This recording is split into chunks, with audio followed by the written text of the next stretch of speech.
It's time now for Mr. Keen, Tracer of Lost Persons.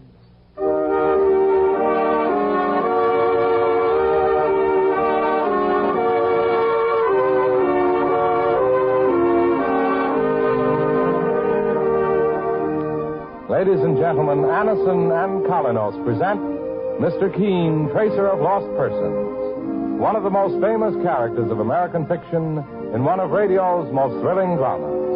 Tonight and every Thursday at the same time, the famous old investigator takes from his file and brings to us one of his most celebrated missing persons cases. Tonight's case is entitled The Yellowtalon Murder Case.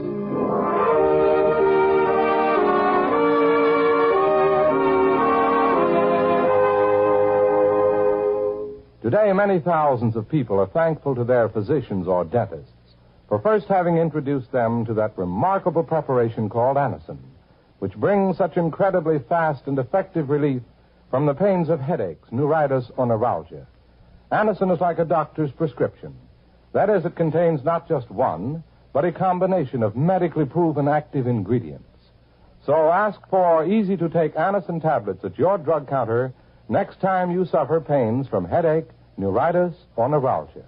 For most effective relief, use only as directed. I'll repeat the name for you. Anison. A-N-A-C-I-N.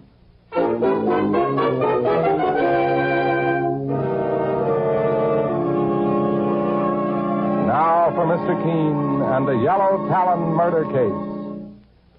Our scene opens in the study of a country home on the Hudson River, some 50 miles from New York. An attractive, auburn-haired young woman has just entered the room.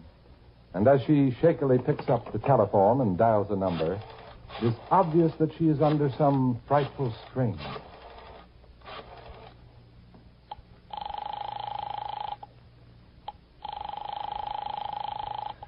Why don't they answer?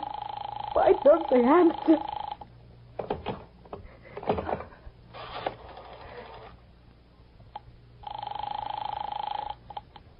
Operator. Oh, operator, I've been trying to get the police. It's a matter of life and death. Oh, for heaven's sake. Oh, hello? Hello? Hello? Oh, the phone. The line's been cut. The phone's dead. No. No. Don't kill me. Don't kill me. No.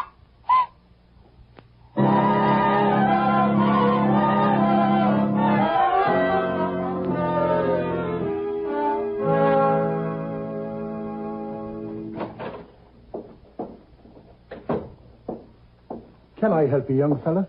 Are you Mr. Keen? Oh, I'm Mike Clancy, his partner. Mr. Keen's in his private office. Did you and this young lady have an appointment with him? No, I just hoped I'd get a chance to see him right away. It's rather important. Please, tell him Philip Carter's here. It's terribly urgent. Oh, here's the boss now. Mike, do you have the Roberts folder? Are you Mr. Keen, sir? Yes. My name is Philip Carter, and this is my fiancée, Eloise Gray. Could you possibly give us a few minutes of your time, sir? I'd be very grateful. Just what is it you want to see me about, Philip? A murder, Mr. Keen. It's Philip's sister, Helen. She was killed last night in Philip's home. Saints preserve us, but we didn't read anything about it in the papers, young fella. The family estate is 50 miles from here, on the Hudson. It will probably be reported in the newspapers later today. Well, sit down, Philip. And you, Miss Gray. Mike, we can let the Roberts matter drop for a while. Doesn't seem to be as urgent as this. Okay, Mr. Keen. Now, suppose you give me the details, Philip. My sister, Helen, was found in the study about midnight by our Uncle Jonathan. He's been living with us ever since the death of our parents years ago. I'll never forget last night as long as I live, Mr. Keen. I saw Helen's body, too. You were in the house at the time of the crime, Eloise? I was asleep. Philip's uncle woke me up and sent me into town for the police. The phone wires had been cut. How was Helen Carter killed? That was the most horrible thing of all, Mr. Keen. My sister had been strangled, and her throat was terribly lacerated. It was as if some gigantic bird with sharp talons or claws had attacked her. A bird? Saints preserve us. What made you think of a bird, Philip? Because of this. It was found near my sister's body. The police permitted me to bring it here when I told them I was going to ask you to enter the case, Mr. Keene. Well, let me see that, Philip. Mike, what do you make of this? Well, it looks like a talon, Mr. Keene. A yellow claw. Yes, the type of claw an eagle or a hawk might have. And yet this particular talon is too big for an ordinary hawk. If it actually came from a bird, the bird must have been gigantic. Sure, and it makes your spine crawl just to look at it, boss. Hey, it's as sharp as a razor. Yes. What other facts are there to the case, Philip? Well, according to Uncle Jonathan, he was awakened around midnight by some kind of horrible scream. At first he thought it was one of his pets, but later he changed his mind. What kind of pets does your uncle keep? Falcons. In medieval times, as you probably know, Mr. Keene, hunters would train falcons to help them bag their game. Well, I've never even seen one of them things. Well, a falcon is a hawk, Mike, and a very clever and ferocious bird. Hundreds of years ago, they were trained to go after small game. They can be quite wild and dangerous. Uncle Jonathan Briggs is an eccentric, I guess. He's been a little peculiar ever since he lost his fortune years ago and came to live with us. We've been supporting him. But it hasn't been difficult. Dad left a very considerable estate when he died. And your Uncle Jonathan and your fiancée, Miss Eloise, were the only people in the house at the time of your sister's murder? Yes, Mr. Keene. My sister Helen had a personal maid, Amy Parrish, but she had taken the evening off, and she didn't return until very late.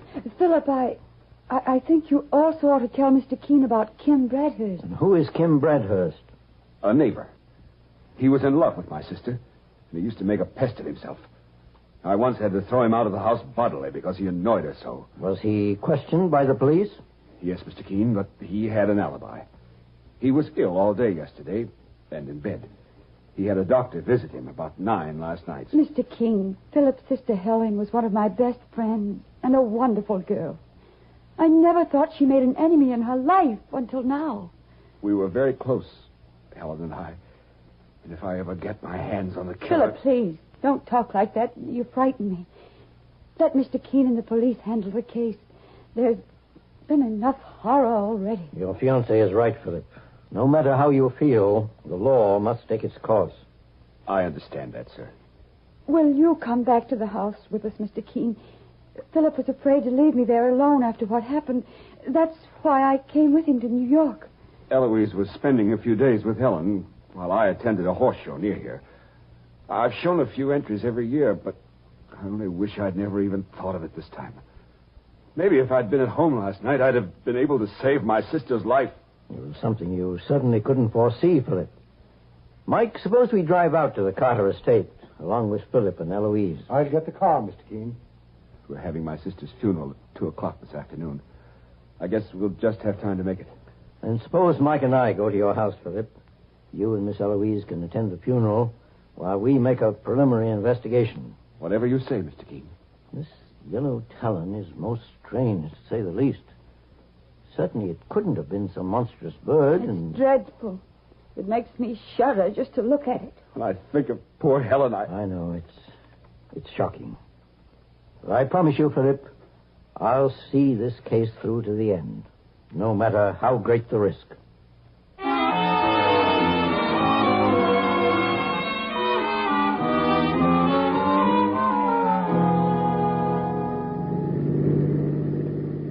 That must be the Carter house, Mr. Keene, right in front of us. Yes, and apparently that's where the road ends, Mike. Oh, saints preserve us. What's the trouble? Did you see that, boss? What? Well, something flew by the car on the left just a second ago.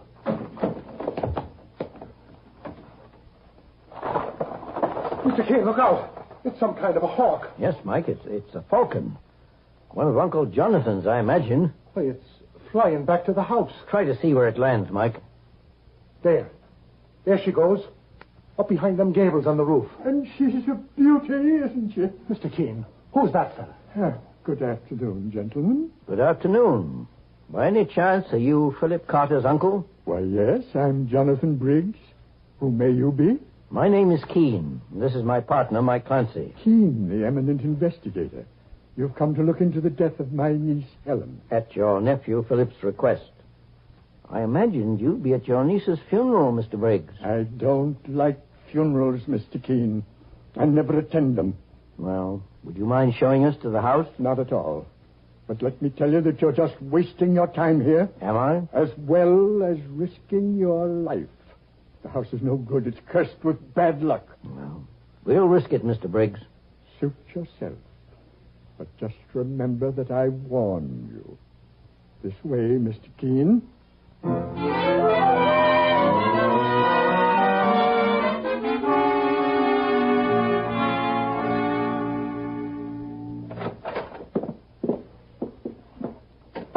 Amy! Amy, where are you? Fool maid's never around when you want her. Make yourself at home, Mr. Keene and Mr. Clancy. Well, thank you, Mr. Briggs. It certainly is a big house. Must be 20 or 30 rooms in this place. Yes, it's big. Big and cold. You don't seem to like it very much, Mr. Briggs. I don't. And why do you stay? Because I can't go anywhere else. Besides, Sir Richard and Lady Sharp would miss the woods. And who are Sir Richard and Lady Sharp? My birds. My falcons. You saw Sir Richard a moment ago when he flew past your car. He's as fast as lightning, that one is. I've spent 3 years training him how to kill. Not a very cheerful hobby you've got, Mr. Briggs. He attacks only field mice and small animals, Mr. Clancy. Would that falcon be capable of attacking a human being? I knew you'd come to that, Mr. Keene. They want to blame my niece Helen's death on one of my birds. Well, it's ridiculous. Those falcons are as harmless as 2 pigeons. Yes, Orbis. What was that? Sounded like Amy the maid. Get him out of here. Keep him away. Amy, control yourself. Why are you carrying on? It's one of your falcons. He flew in through the window and almost blinded me. Stop acting like a child. It's probably Sir Richard. I'll find him. Calm yourself, Amy. You're not in any danger. My name is Keene. Mr. Keene, the great investigator? Oh, I was hoping Mr. Carter would call you in, sir. The most terrible things have been going on in this house. So I've heard. It's those birds. Well, you'd think they were human the way Mr. Briggs talks to them. One of them killed Miss Helen, I know it. And I'll be next. No, take it easy, Amy. No one's going to do any killing while we're around. Tell me something about Miss Helen Carter. Was she on good terms with her Uncle Jonathan? As far as I know, sir. I guess he's a harmless one himself, though he acts like a loon sometimes. But it's those vicious birds, those falcons. I can't stand them. I don't think Helen Carter was murdered by a bird, Amy. No? In fact, I'm sure of it. But, Mr. Keene, I've heard of eagles and hawks attacking people sometimes and even killing them. That's true. A bird the size of a hawk might possibly attack a man or a woman if it was provoked. But it certainly wouldn't bother to cut a telephone wire before doing it. Well, I never thought of that, boss. Sir Richard! Sir Richard, come back here! Come back! Don't shoot me! Faith, and now what's going on in this place? There's a shotgun blast, Mike. Sounds as if it came from outside the house. Come along with me. Mr. Keene, look. Who are you? I was just going to ask you the same question. Kim Bradhurst, my name. Where's Jonathan? I've got a little present for him. You killed him. You killed Sir Richard. I'll say I have. I was glad to blast his ugly head off. You'll find him out there in the woods, Jonathan. If that other bird of yours starts going after my chickens, she'll get the same dose. You murderous! Steady, Mr. Briggs. Take him inside the house, Mike. Come along. He killed my falcon. I swear accounts. I swear accounts if it's the last thing that I do. What did you say your name was, mister? I didn't say, but it happens to be Keene. Oh, famous investigator, huh? And I suppose you've come to find out how Helen Carter died. Well, I loved her as much as anyone. If you find the killer, I'll be happy to help you take care of him. I won't need any help on that score, Mr. Bradhurst. But I assure you I intend to find him or her, no matter how dangerous the task it may be. Helen Carter was murdered by a human being, not a bird. Although it appears her killer had talons. And I'm going to see that those talons are clipped for good.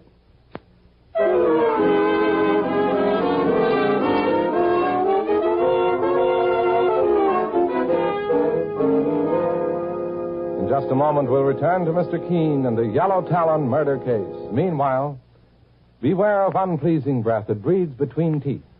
Get Colinos toothpaste with amazing dental floss action for a clean mouth and a pleasing breath. Most unpleasing breath breathes between the teeth, in the deep recesses where food particles can collect and decay. These are the places that must be reached to have a really clean mouth, a pleasant breath. Your dentist knows this to be true. Now, Calinos toothpaste gives you dental floss action. That is, sends thousands of active cleansing bubbles to penetrate hard-to-reach dental areas. Helps dislodge bits of food that can cause unpleasing breath and tooth decay. What's more, Calinos has high-polishing action. Brightens dingy teeth by removing ordinary yellow surface stains. Calinos is gentle, safe for even children's teeth and tender gums.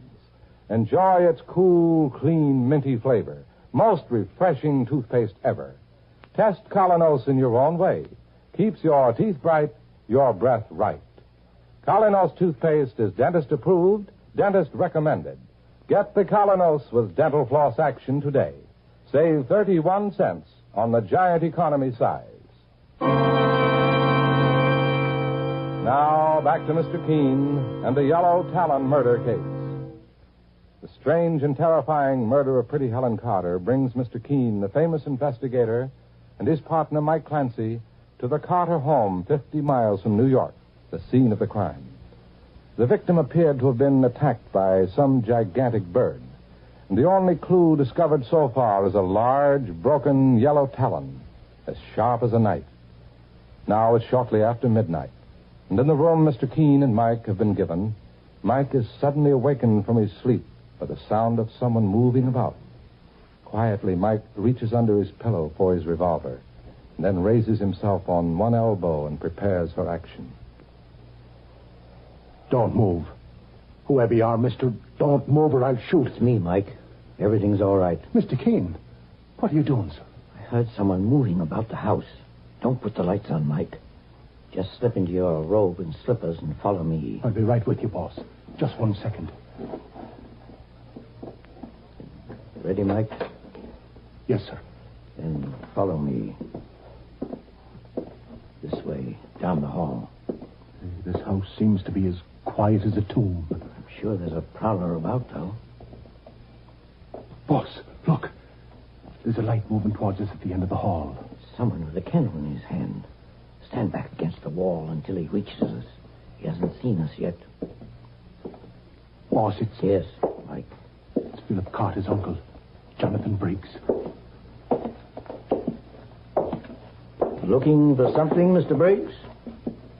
What are you doing, Mr. Keene? Spying on me? I was just wondering what you were up to at this hour. You and your partner here think I'm crazy, don't you? You think there's something wrong with my mind. On the contrary, I believe you're a lot more aware of what's going on than you appear. You're looking for a murderer, aren't you? You're looking for the man who killed my niece, Helen. Well, maybe you'll have 2 murderers on your hands. What do you mean by that? Kim Bradhurst killed my pet falcon. He killed one of my birds for no reason at all, because he wanted to see how miserable he could make me. Well, when I get my hands on Bradhurst, he'll wish he'd never been born. Mr. Briggs, maybe you ought to go back to your room. Don't touch me. I can take care of myself. I'm not as old and decrepit as my nephew seems to think. He may be supporting me, but... Let go! Help! Help me, someone! Mr. Keene. It's coming from that room, Mike. That's the maid's room, Amy's. The door's locked, boss. Break it down, Mike. Wait! I'll let you in. What's going on Why, here? it's Eloise, my nephew's fiancée. What's the trouble, Eloise? This maid, Amy, is a thief. She's got a room full of things that belong to Helen Carter. I heard her prowling around the house, and I followed her here to her room. I caught her with my purse. I left it downstairs on the table by mistake before I went to bed. Is that true, Amy? Well, I guess there's no point in saying no. You have the evidence. What's the trouble, Mr. Keene? What's going on here? I'm afraid your housemate Amy is in a very difficult situation, Philip. She's evidently a thief. Look, Philip. The closet door is open. There's a pair of shoes that belong to your sister Helen. She even stole her clothes. Miss Eloise, what's happened to your hand? Well, you've got her cut on the palm, young lady. Amy scratched me when I tried to take my bag away from her. She fought like a wildcat. Well, what'd you expect me to do? Smile at you when you grabbed me? Anyway, I didn't take much. It isn't as bad as all that. I'm afraid it's a lot more serious than you imagine, Amy. You not only face a charge of larceny, but also one of murder in the first degree. Murder? Oh, no. No, I didn't kill Helen Carter. I swear I didn't, Mr. Keene. You can defend yourself in court, Amy. I'm asking Mr. Keene to see to it that you're placed under arrest. Well, at least give me a chance to call someone. An attorney? No, not a lawyer. Mr. Bradhurst. Kim Bradhurst, our neighbor. What's he got to do with this? Well, never mind. He owes me a little something, at least protection. Let me call him. That's all I ask. All right, Amy. Go ahead. I'll keep her company, boss, just to see that she behaves herself. Right, Mike. So it was Amy Parrish who murdered my niece, eh? Perhaps. But this case isn't quite finished, Mr. Briggs. We may be due for another surprise. In any event, we'll hear what Mr. Bradhurst has to say.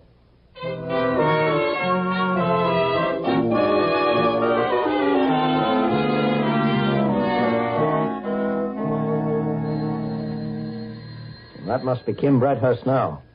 Philip. Yes, Mr. Keene. I suggest you take your uncle to his room. There may be trouble between the two. Very well, Mr. Keene. Come on, Uncle Jonathan. All right. I'll go. Can't stand looking at him anyway. Here's Kim Bradhurst, Mr. Keene. Still carrying his shotgun, I notice. Maybe I like to carry it around, Mr. Clancy. Well, now, Amy, what is it you want to say to Mr. Bradhurst? Mr. Keene's accusing me of murder, Mr. Bradhurst. They all say I killed Miss Helen. That's ridiculous. We found Amy the maid with stolen goods a little while ago. And she admitted taking most of it from the murdered girl, Helen Carter. I don't know anything about stolen goods, Mr. Keene, but I'll stake my reputation on the fact that Amy didn't murder Helen. What makes you so sure, Mr. Bradhurst? Because she was Helen's confidant, as well as her personal maid. And she's a friend of mine. Amy's done me many a favor, making things easier for me when Helen was alive. I'll return those favors by backing her to the limit. In what way did Amy help you, Mr. Bradhurst? I can tell you that, Mr. Keene. Well, Miss Eloise, do you know? Amy used to inform Kim Bradhurst when Helen's brother Philip was out of the house, so he could try to see her on the sly. It used to frighten me. I knew that Philip disliked Kim, and I thought one day it would lead to trouble. Do you know why he carries that gun around with him all the time? I don't mind admitting it. Your sweetheart Philip's a big man, Eloise, and stronger than I am. I made up my mind to take care of him the next time he put a hand on me. Mike, ask Philip Carter to bring his Uncle Jonathan back to the room. And ask Jonathan to bring his pet falcon along. Okay, boss. No, I'm afraid of that bird. I don't want to see it. Don't worry, Amy. I got rid of one of those falcons with this shotgun. I can do the same for the second. I advise you to be careful, Mr. Bradhurst, and keep that gun lowered. But why bring the falcon in, Mr. Keene? You'll see in just a moment, Miss Eloise. Please, just call me Eloise. I feel as though we've known each other for a long time, Mr. Keene. That's odd. I feel the same way, Eloise. Just step inside, Mr. Briggs. What do you want with me? My bird, Mr. Keene. I just wanted to make a test, Mr. Briggs. Look at that bird. It's horrible. Do you also think the falcon is horrible, Eloise? No. I think it's a beautiful bird, Mr. Keene. Yes, Eloise always liked my falcons. She understands them. Perhaps even more than you imagine, Mr. Briggs. What? Just what are you getting at, Mr. Keene? I'm afraid I have some shocking news for you, Philip. In my opinion, your fiancée, Eloise Gray, is a murderess. She murdered your sister, Helen. What's that you say? Eloise? Mr. Keene, are you joking? A few minutes ago, Eloise claimed that she followed Amy to her room and caught her with her purse. Well, Amy admitted it, didn't she? Yes, she admitted it, Eloise, and she did steal your purse. But you didn't follow her or see her take it. You were waiting for Amy in her room. And may I ask how you know? The door was locked. If you had followed a thief to her room, you certainly wouldn't have locked the door yourself. It would have put you in a dangerous position. No, it was Amy who locked her own door when she entered, thinking she was alone. And you were waiting there to kill her, the way you killed Helen Carter. That's a lie, Mr. Keene. No, it's not a lie, Eloise. And I have further proof. You said Amy scratched your hand when you struggled with her for the purse. I noticed that Amy bites her fingernails. They aren't long enough to scratch anyone. Then, Mr. Keene, how did Eloise get that cut on her palm? She inflicted it on herself by accident, Philip. She was wearing sharp talons, yellow talons, to use on Amy as she did on your sister. Look at her, Mr. Keene.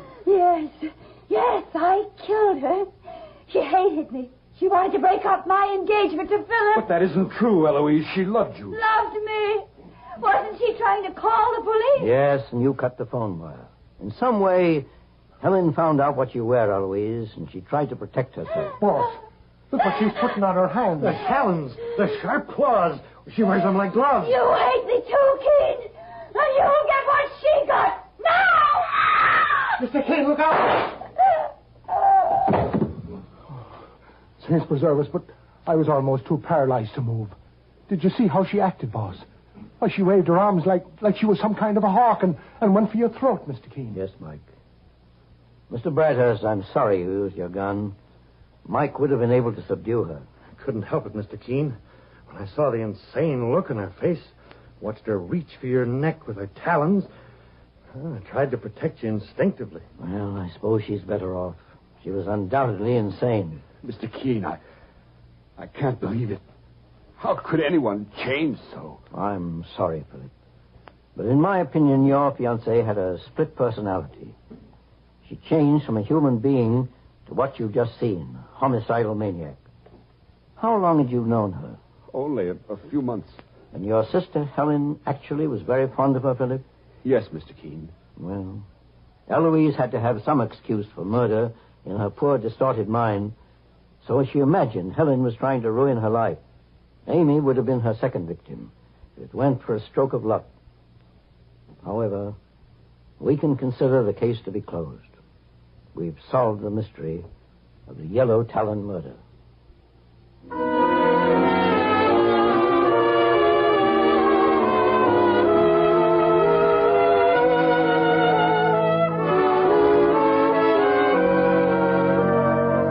And so Mr. Keene finds the solution to the Yellow Talon murder case.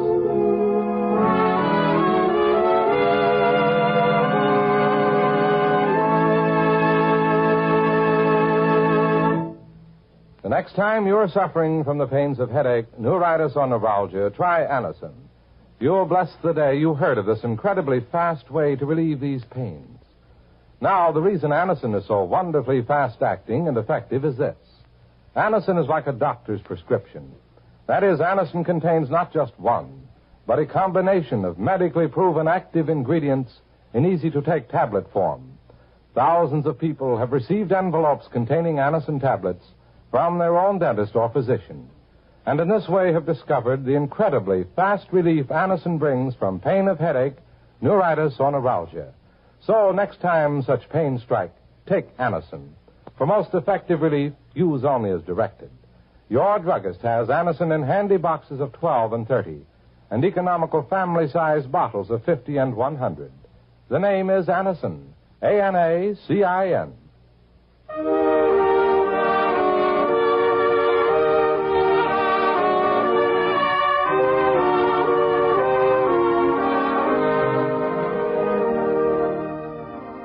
Mr. Keene, Tracer of Lost Persons, is based on the novel Mr. Keene. The radio sequel is originated and produced by Frank and Ann Hummer. Dialogue by Lawrence Clee.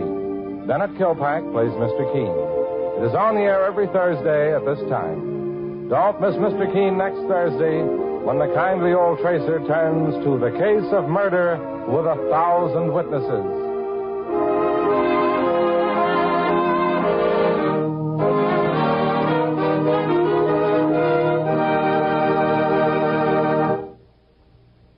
Ever suffer heartburn from acid indigestion? New Bicidol mints, medically proven, quickly rid stomach of that blown-up feeling anywhere, anytime. Bicidol mints give longer-lasting relief than baking soda, help prevent immediate return of the trouble, soothe irritated stomach lining, let you sleep when indigestion strikes at night. Carry new Bicidol mints for fast relief. And always have Bicidol powder in your home. Mr. Keene, Tracer of Lost Persons, will be on the air next Thursday at the same time. This is Larry Elliott saying goodbye for Mr. Keene and the Whitehall Pharmaceutical Company, makers of Anacin and Colinos, and many other dependable high-quality drug products. This is CBS, the Columbia Broadcasting System.